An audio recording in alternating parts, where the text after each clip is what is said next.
Our next community leader is Brenda Blanks, Day 5.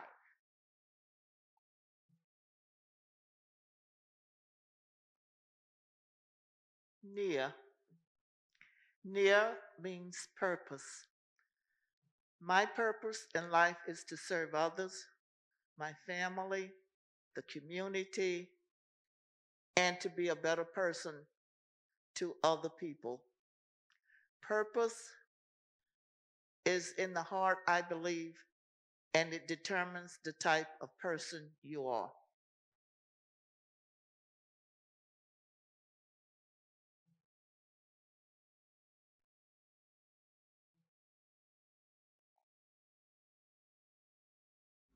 Hello, my name is Spirit Rice.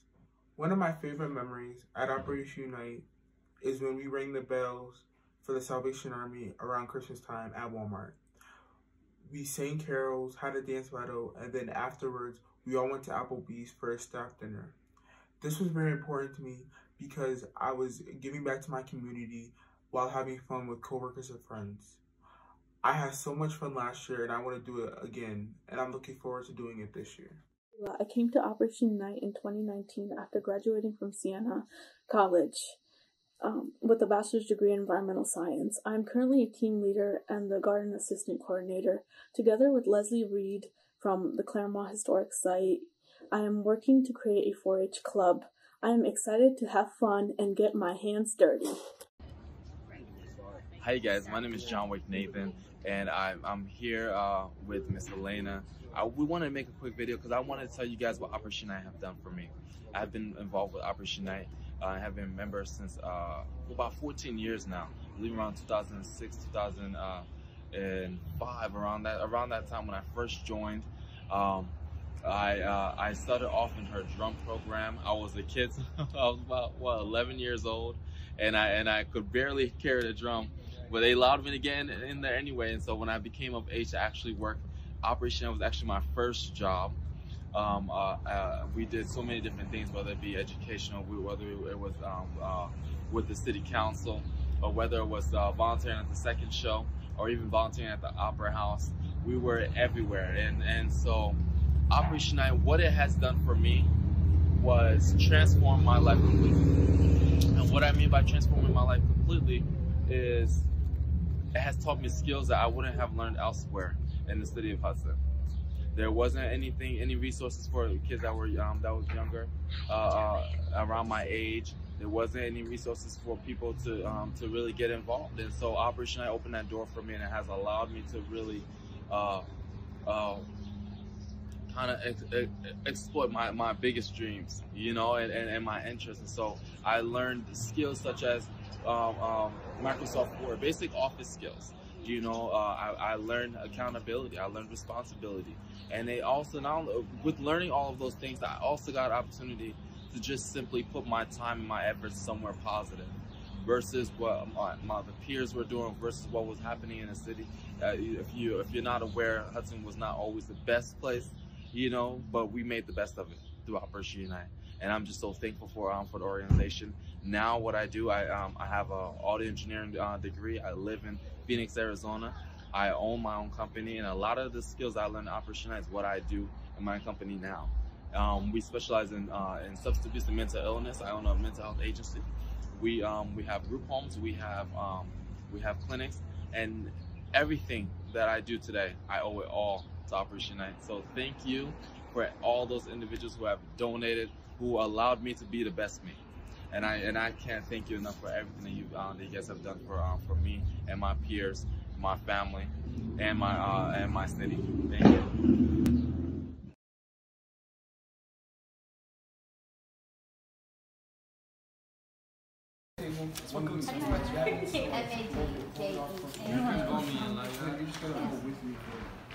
Who wants the first pro?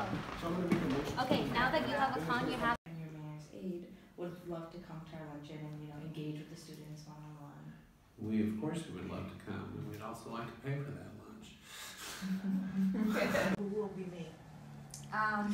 Well, I haven't officially announced it. Well, I'd like to say I hope you do a better job than I You do a great job. Yeah, you do a great job. And it is not an easy job. No, it is not. So good luck with that. If you ask an average teenager who their local officials are, they may not know the answer. Operation Unite aims to fix this problem. While many people like to focus on big governmental politics, it's important to not brush off the local scene because they make decisions that affect all of us on a day-to-day basis. For over 14 years, the Hudson Youth Government Day, led by Operation Unite, has been fundamental in encouraging aspiring high school students to look toward our local politicians. After starting off the day bright and early, we head to City Hall where we take the grand tour of the building and visit all of the rooms. While on the tour, you also get the opportunity to chat with various local officials that may be on duty. Following the tour, the youth get to enjoy a catered meal with aldermen and council representatives, while also being able to engage in personal conversation. After the meal, the youth get straight to work in organizing their parts for the mock Common Council meeting. During the meeting, they debate hotly contested issues like affordable housing and police reform, while also simulating the real-life democratic process. The purpose of the Hudson Youth Government Day is to provide youth with opportunities to learn about their local lawmakers, as well as gaining a newfound perspective on what goes on behind the doors of City Hall. At the end of the day, students leave as better citizens of Hudson. So doing Youth Government Day this year and being part of planning committee really impacted me on a very leaderistic role, just because I haven't really been on the place to make decisions and help everything run the way I want it to run, and also just to get to know city officials was really well.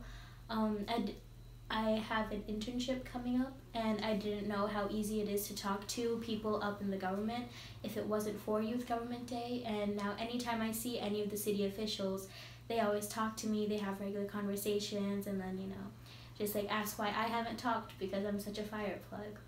But it was really great to get to know all the city officials and just make new friends this year in Hudson Youth Government Day. Yeah. And we have topics that we're putting together, so they have different ranges, and I hope you guys could sit in and listen because we're pretty excited about them this year. But I'd like to describe how it felt to do it last year. It was my first time doing Youth Government Day, and I loved it because at first I was given a part where it was environmental problem, I think, with the water store, but I'm pro-environment, so I was actually given a part that was to be a con, and I'm thinking, I can't do this. But then it was so interesting because I got to see the other side, and then, I don't know, I just thought it was cool that I had to argue the other side, but at the same time, I tried to bring in my little rebuttal, wait, what if we do this instead?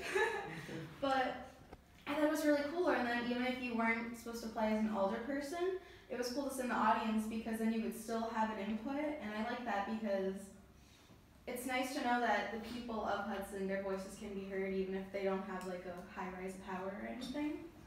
But I remember some of the topics last year was saying about a hot dog vendor cart and how restaurants weren't okay with having vendors sell all the time. It was big drama here in Hudson. Hot dog vendor cart, too close to the restaurants. Working with students, working with small business owners, working with families, working with innovative people. This district has a lot of very, very creative people, whether it's young farmers looking for different solutions to really have a sustainable agricultural model. We'll hear that and say, you know what, that's right. It wasn't a unanimous vote. We had people on the council who heard our argument and immediately said, people should have the right to play sports at a park. And you had other people who said, no, I disagree. And so, there was a battle on the council, and because the public was here, we were able to win that fight. And there were people who weren't quite sure, and they saw a crowd of people and they went with that crowd. So the lesson is that we all can make a big difference. And so from there, I got more and more involved with government, and here I am, elected official. One of the other things that I've learned is that I am frequently the youngest person in the room, one of the youngest people in the room. So at this point, I'm 40.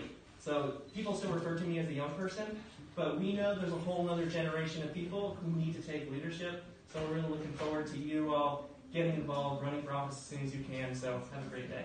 You get to know them by way of the work that you do. And the council that I'm part of this session, we have worked very hard and had some very good success at finding ways to find a resolution when we don't agree completely on how to address a matter. It's been one of the best experiences, and I encourage everybody to consider public service.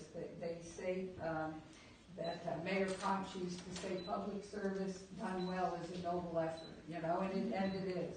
Doing well is hard, but it is. You might hear from a child is doing drugs. Like, how do you handle things that might affect our youth nowadays? Like for example, drugs. Yeah. If a child is doing drugs and you hear about that, how do you deal with that? Like the opioid crisis one? Yeah. So I actually run a program in you guys' school around the opioid epidemic. So a lot of us have other connections outside of our work with the council. So we'll use those connections to say, talk to this person or look into that program, because we don't deal specifically on like if there was an individual youth who was on drugs, but we would love to, you know, refer you to someone to get help or that can help you further, because we all have certain jobs in the community that we still do, because this is not a full-time job, so we use our connections, and that's like the best way. This is more like policy, like we want to change things. So if there was something that we could create to maybe allow pharmaceutical companies in the area to sell less opioids, like that would be something that we would do. Started on January 1st, you know, there are 10 aldermen and there's a common council president, so there's 11 positions in the legislative body, of which 10 of us were brand new.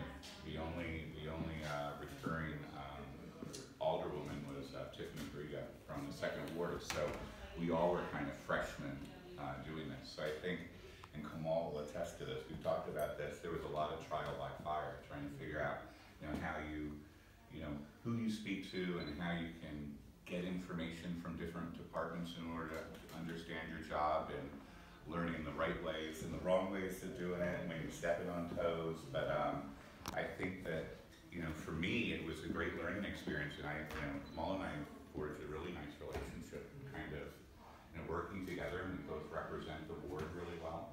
Avenue, just being involved naturally with the community. I know you guys do a lot of work with the youth.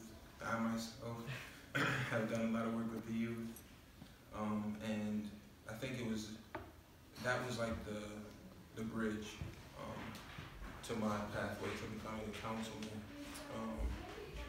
And yeah, I think just being an active member in the community and wanting to see progress and change has continued my dedication to this role. I grew up here. I attended Hudson High School. I was involved in athletics and things of that nature, and I wanted those things to continue. So you know, that's why again I support these efforts, and I always look forward to seeing, you know, the new generation of leaders. I myself am somewhat of a young leader now, but I'm getting kind of old, and you know, I'm kind of passing the torch on to you guys. So it's great to see you guys' involvement, and just wanting to know like what goes on at City Hall and what local politics looks like. And it's great to see you all here. Okay. You know, there's process tricks, of elimination. right? But then once you get down to between the two blow-offs, you know, then you got to basically put on your hiking boots and go humping through the woods to try and find it.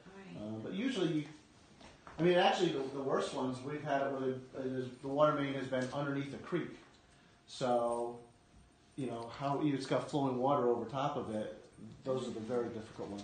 I was in the same seat you were, going up to Hudson High, and a lot of the leaders in city government started in Hudson School District, worked their way up, got a good education, and now they're leading the city. That's important for you guys to not just get out of Hudson High School and figure, okay, I'm free, take the next step, go to college, and then become involved in the government and community there. So, well, keep the tour with me. I'll go up and we have court session today, and you get to see a little bit of court action there. So, thank you. It would also be to kind of, you know, dip my toe in the water and run for alderman. So it's been a really exciting 18 months, and I've enjoyed working with Kamal in the first ward. With, you know, we entered a new first ward also. We had The old First Ward, which was, below 3rd and just south to South Bay, and now the new First Ward is all the way from Worth down to the water, south of Warren Street. So geographically, it grew about 4 times, and now all 5 of the wards are pretty equal in regards to representation. So, welcome.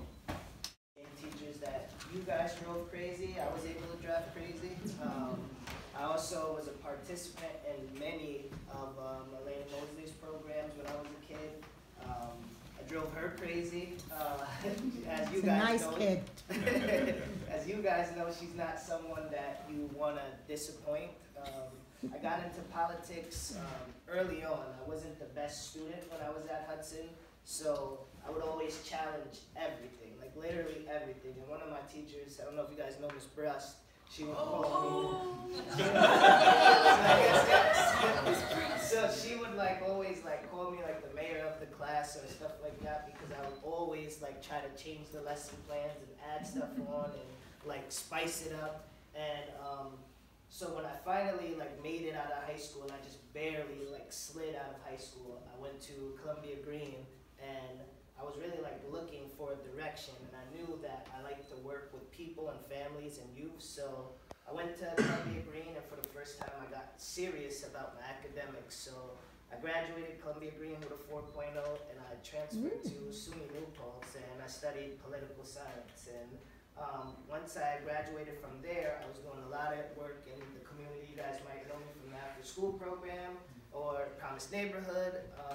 So I was doing a ton of work from there, and I started seeing some changes in the city that I wanted to help out with. So I would give suggestions, I would come to meetings, I would speak, and people would say yeah, those are good suggestions, but you're not at the table. So I got tired of hearing that I wasn't at the table, so I said, you know what, I'm gonna run for office. And a lot of people didn't take me serious at the time when I ran for office, so I really ran a fierce campaign, and I won by a large margin. And now I've been working my butt off as alderman, and I'm happy now to, as some of you may know, I'm running for mayor right now as well. So, me and Rick sitting next together was kind of cool just now. But so I just advise people to get involved in politics. The youth voice matters more than anything, and you never know the change that you can make.